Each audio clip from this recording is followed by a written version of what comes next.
None of them were prepared for this. Jimmy Butler sat there with his usual confident demeanor in front of the cameras. That is, until Stephen A. Smith picked up the microphone. At that moment, the atmosphere in the room changed completely. Of course, this wasn't just going to be a debate. It was the sudden shattering of the silence that had enveloped the entire NBA. Who do you think won this confrontation? Write your predictions in the comments. Don't forget to like the video and subscribe to our channel so you don't miss stories like this that reveal the truth. Because sometimes the biggest conflicts happen off the court. The NBA's mid-season media panel was taking place in a glitzy studio in New York City. As is customary every year, media outlets, star players, former legends, and commentators had all gathered. This year's sole focus was clear: justice and representation in the league. As always, Jimmy Butler was the star of the night. Jimmy looked serious, but unusually quiet in his brown jacket. His smile was forced, his eyes just as distant. In the preparation room, he looked over the notes on his desk again and again, turning the cards in his hand and biting his lips. This time, he wasn't wearing his red cap, just a blue-gray suit and a suppressed impatience. The stage was set, and the spotlights were already in place. The moderator was reviewing his speech cards over and over, while the producers whispered excitedly in the wings. For Jimmy, this was just another ordinary media appearance. A few positive statistics, applause, and interviews. Then he would quietly exit through the back door. But this time, something was different. Everyone could feel it. Marcus glanced over and said, "There's been a change on the panel. Fields, a former All-Star player and Jimmy's friend. They called Stephen A. Smith in at the last minute." Jimmy looked up, startled, and glanced at the monitor. He was really there. Stephen, that crazy, meticulous, and dangerous analyst. Of course he was smiling. He was there with that famous, "something's about to explode" smile. Marcus paused and muttered, "It's going to be loud tonight," and added, "No soft questions. This is a show." And Stephen never plays soft. When it was time for them to take the stage, Jimmy was, as usual, the name that got the most applause. It was as if everyone was there to see him. Stephen was introduced last. He raised his hand, but got less applause than he expected. After all, he was a media guy, not an NBA star. But he didn't seem to mind the silence. He gave a nod, as if talking to himself. When the panel discussion began, everyone started throwing out the usual lines. Butler talked about teamwork, competition, and leadership, all memorized in advance. The words were applauded, but they seemed empty. Then the moderator turned and handed the microphone to Stephen A. Smith. "Stephen, we know you've been looking at statistics on fair representation in the NBA.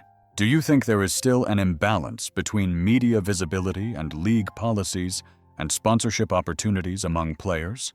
Stephen slowly pulled the microphone toward him and said, "Yes, just one word." The silence fell instantly. The moderator waited for Stephen to soften his statement a little, but he didn't. Stephen looked at Jimmy and asked, "Can I say this?" And the camera turned to him. Jimmy made a slight facial expression, but said nothing, because now it was Stephen's turn to speak. According to NBA media reports, young black players get less screen time than others in the league. Sponsorships are not distributed equally, and yet they are constantly under pressure to succeed. Butler said last week in Charlotte that the league is fair for everyone, but the numbers don't agree with you, Jimmy. This isn't just statistics. This is how people really feel. Even when you say everything is fine, it feels like someone's pain is being ignored. A murmur began to rise in the room. Jimmy sat up slightly in his chair, and he just smiled. But it wasn't a genuine smile, so it didn't reach his eyes. Jimmy said, his voice quite flat, "Stephen, we all know you love the cameras, but maybe instead of trying to analyze the balance of power on the field, you should stay in the press room, because that's not where the real game is being played." Stephen leaned forward, not even blinking. "Jimmy, I've been in that game for years. What I've seen, what I've heard, and the statistics all say the same thing. The problem hasn't been solved. On the contrary, it's being ignored." At that moment, the energy in the room changed. There was no applause. There were no boos. but it felt like something had broken in the hearts of everyone watching. Suddenly, someone posted on Twitter, "Stephen A. isn't just talking about the NBA. He's representing the things that aren't visible." But of course, this was just the beginning, because the real stage had yet to be set. Stephen A. Smith sat calmly and quietly in the right corner of the stage.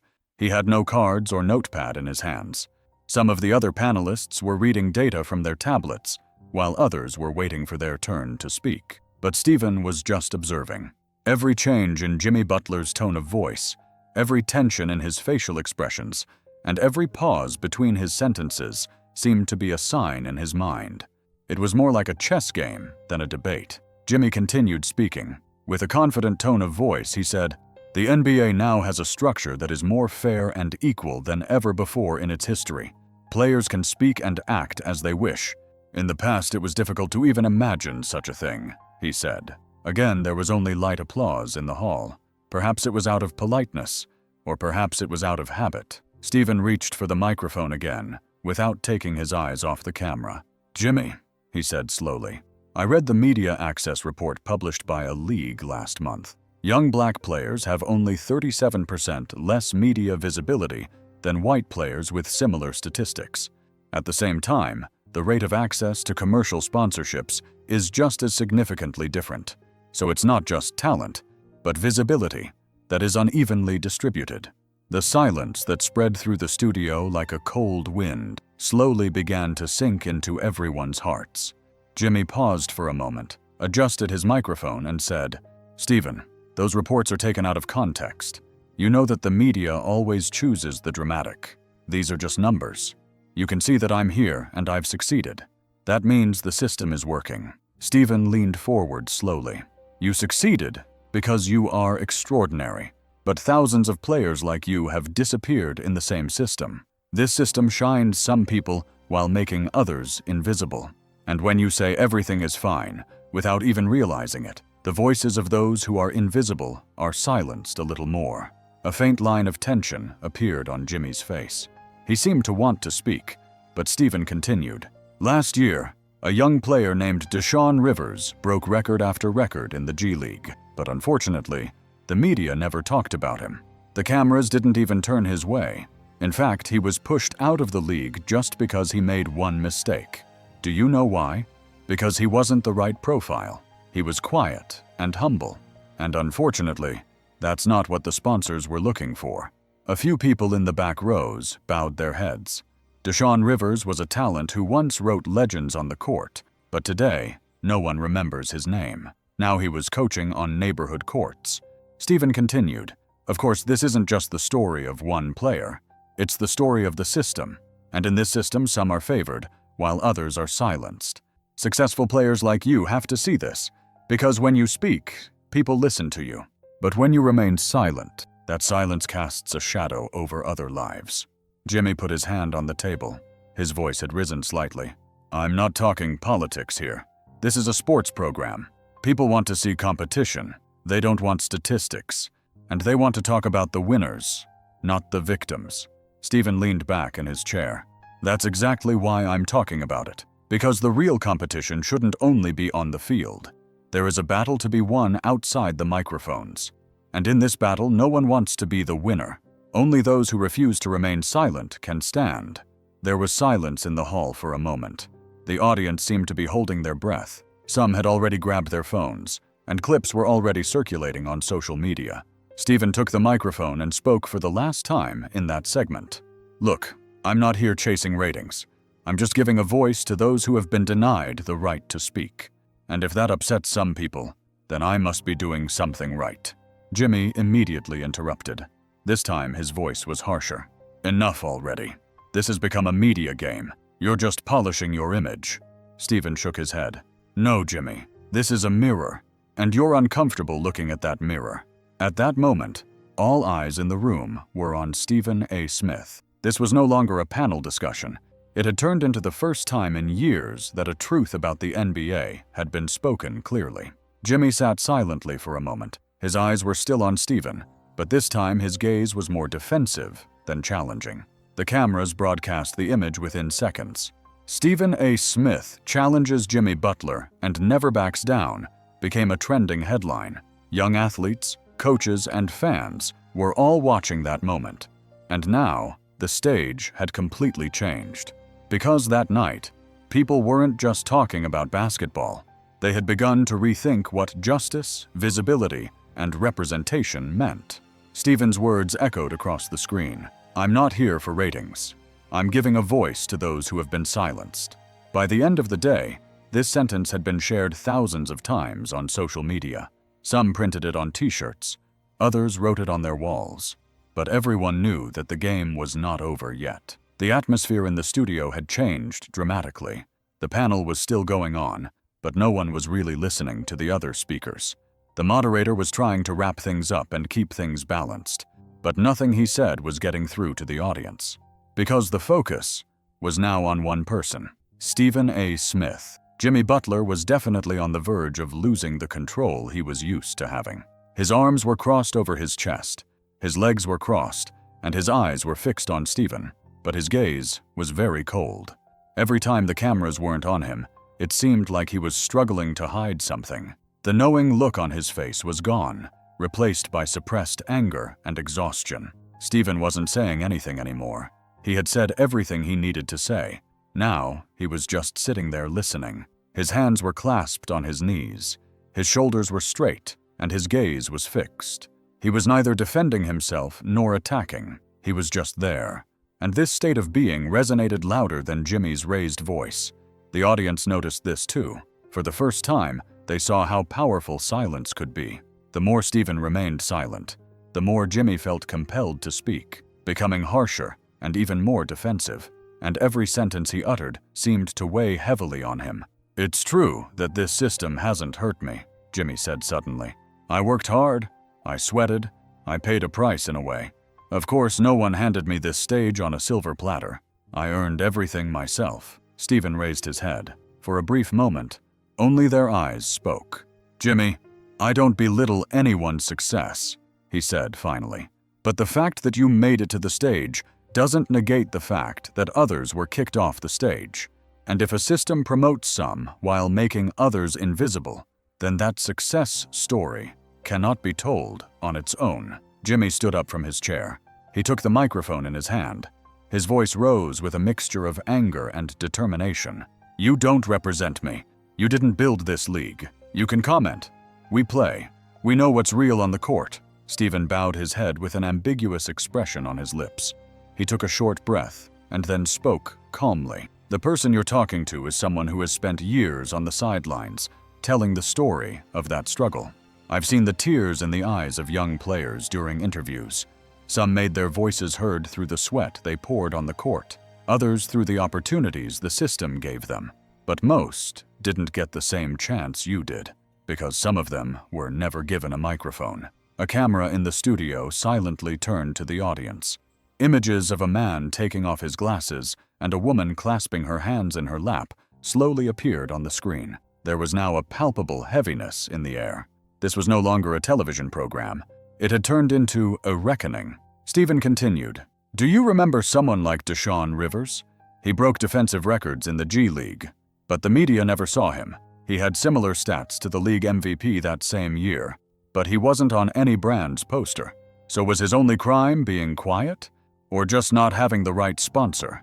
Jimmy's facial muscles tensed up. He clenched his hands around the microphone. "Those kids can't handle the toughness of this league. It's not just about talent. It's also about mental toughness." Stephen looked at him, this time more directly. "No, Jimmy. It's not that they can't handle it. It's that the system is designed to crush them. And you, as the shining face of that system, are perpetuating that inequality when you make it invisible." A female audience member stood up. She held a photograph of a young player smiling in his college uniform. "This is my nephew," she said in a trembling voice. "He dreamed of playing in the NBA. He was rejected at the last minute in the tryouts. He was never told why. Now he plays in neighborhood tournaments. He was a Deshaun, too." Stephen turned to the woman and bowed his head slightly. "What's his name?" he asked. Jordan Palmer." Stephen turned to Jimmy. "Do you hear those names? They're not just statistics. They're real lives. They're the real voices of those who never made it to this stage, twerk."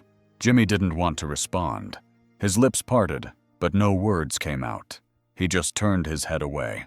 A spectator whispered softly, "Steven represents them, and Jimmy definitely can't handle it." When the cameras turned to Steven, all you could see was a man sitting upright with his hands clasped on his knees. He wasn't talking. There was no anger or pride in his eyes. There was only silence. And that silence was louder than any words Jimmy could have uttered. Yes, social media had already exploded. The real game has started off the court. The headline was trending. College students had started analyzing the clip in class. Sports programs were replaying the scene over and over, with commentators describing it as overwhelming superiority through calmness.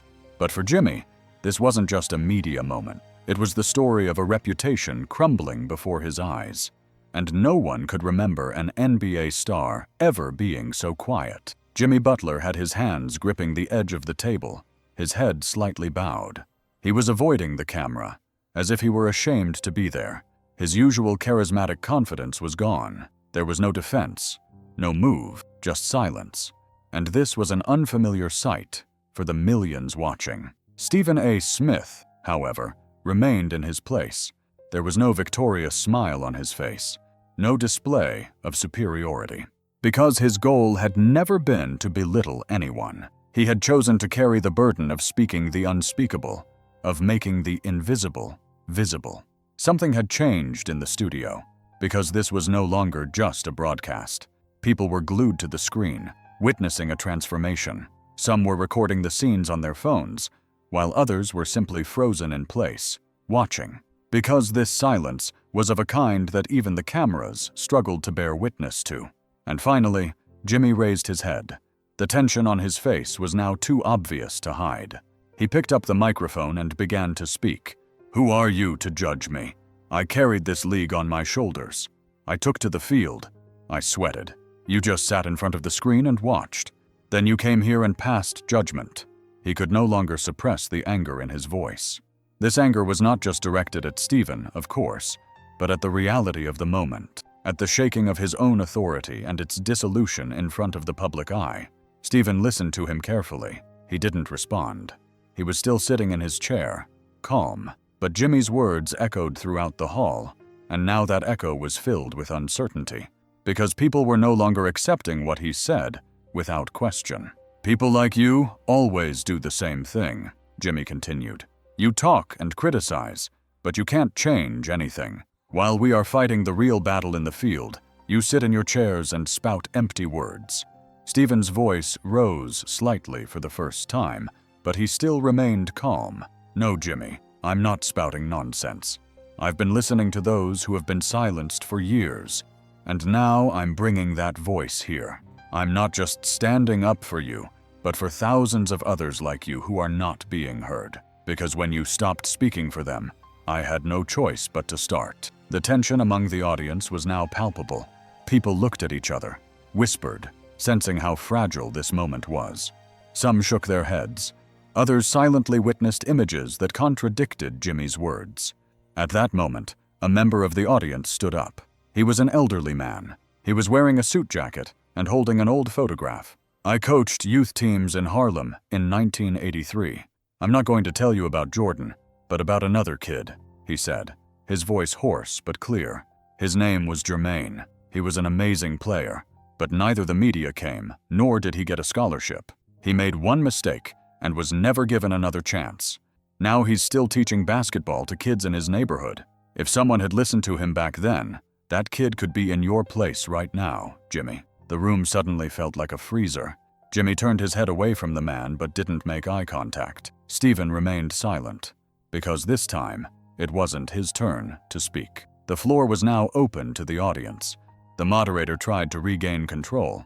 "I think this conversation has reached a somewhat emotional point," he said with a nervous smile. "We may need to take a break." But Jimmy wouldn't let him. "No," he said loudly. "If this scene is about me, I'm the one who's going to talk." Then he turned to Steven. "Commentators like you can tear players apart and get ratings, but you've never stepped on the field. You've never even fought like we have." Steven shook his head. "That's where you're wrong. Maybe I never stepped on the field, but I watched those who couldn't step on the field every day. Their families, their hopes, and their destruction. You just won the game, Jimmy. But I saw those who were pushed out of that game." A woman in the audience quietly began to clap, her hands clasped together. First one person, then three, then the entire hall. The applause was not a victory cheer. It was more like an acceptance. It was almost like a confrontation. Jimmy bowed his head. His eyes were dull, and there was no longer a look of hostility on his face. Perhaps for the first time, he felt truly alone. Steven looked at him and said calmly, "You can silence me, Jimmy, but you can never silence the truth, because now, it's not just me talking. Now they are speaking too." Then a young voice was heard from the back row. "He has become our voice." And at that moment, a truth that no one could deny came to light. Jimmy Butler was an NBA star. That was true. But the real stars that day were those who never appeared on stage. The show was still technically ongoing in the studio. The panelists were taking turns speaking. They were discussing the new season regulations in the NBA, player health, and the future of young talent. But everyone knew that no one was listening anymore. The sound of the night had long since drifted off in another direction. From those in the hall to the millions watching on their screens, everyone was frozen in that moment of rupture. Jimmy Butler's blank stare, Stephen A. Smith's silent stance with his hands resting on his knees, the truth rising from the stands like an old coach, and a young fan's words, "He became our voice." All of it had turned into a real story. When the broadcast ended, the studio fell into an eerie silence. There was no applause, no interview requests, no flashes, not even the usual backstage commotion.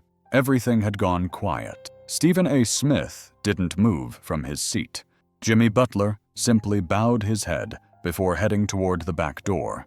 No one tried to stop him. He didn't speak to anyone. Within an hour, the digital world was ablaze.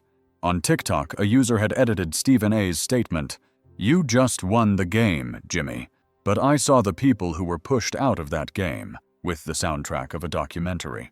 That video alone surpassed 3 million views. Analytical videos titled, "Who Really Won?" began to appear on YouTube. On Twitter, former players and young athletes began sharing their stories. A female coach wrote, "I had a student like Jermaine. We all know that kid. But no one ever pointed a camera at him." A college player filmed a video that began, "I was the silent statistic Stephen A. Smith talked about." Thousands of people wrote their own stories in the comments. They didn't talk about their failures. They talked about their lack of opportunity. For the first time that night, no one mentioned Jimmy Butler's name in connection with his achievements.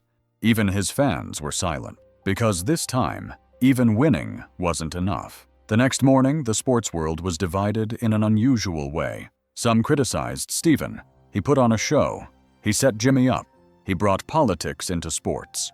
But the majority applauded the fact that someone had spoken so openly on a media panel for the first time. ESPN's morning broadcast couldn't start with its usual agenda.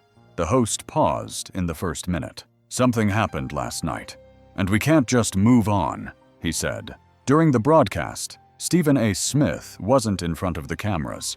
He was in a basketball gym in one of New York's inner-city neighborhoods. It was a quiet, simple gym, with old tournament photos hanging on the walls. He was talking to about 30 young players. He had no microphone and no flashbulbs around him. It was just him and his words. "I know, kids," he said. "They don't see you, but that doesn't mean you have to act like you don't exist." One of the young people asked, "But what if we speak up and no one listens even then?" Stephen looked into the young person's eyes and said, "You keep speaking up, because if even one person hears you, that voice will never be lost. I waited for years, and last night my voice was not alone. You started that night. I just carried it forward." These words remained etched in the ears of everyone in the room. On the same day, an official statement was released by the NBA. A commission will be formed to investigate the imbalance in visibility among players and to revise the media protocol. The sentence was simple and unadorned, and the language was diplomatic, but everyone knew that. This decision had been made thanks to the words spoken by one man. Jimmy Butler was very quiet that day. He didn't post anything. He didn't talk to the press. He didn't even attend team practice. It was said that he spent the day alone. Some claimed he was devastated, while others said he was just thinking. But no matter what, everyone understood that he no longer felt the same. Later that evening, Stephen A. Smith shared one thing on social media. It was a note. It was yellow, with curled edges, and had only 3 sentences written in handwriting. Sometimes silence protects some people, but for others, it's a grave. I will never be silent again. He didn't write any comments underneath. He didn't add a headline. But within an hour, that post had reached tens of millions of people. And the next day, the following words were written in huge letters on a school wall in Cleveland. We're not just going to talk about the game anymore. We're going to talk about who's not in the game. Stephen A. Smith wasn't a star that night, but he was the voice of thousands of stars. And Jimmy Butler may have learned the biggest lesson of his career that night. Because you know that sometimes the biggest moments of failure don't happen when the applause stops, but when you can't silence even a single sentence. Yes, there was definitely no winner on the court that night, but there was certainly someone who chose to speak. In the end, everyone heard him. Who do you think was the real winner? Write your comments immediately and share our story with more people, because don't forget to like and subscribe so you don't miss stories like this. Also, don't forget to check out the other stories on the screen.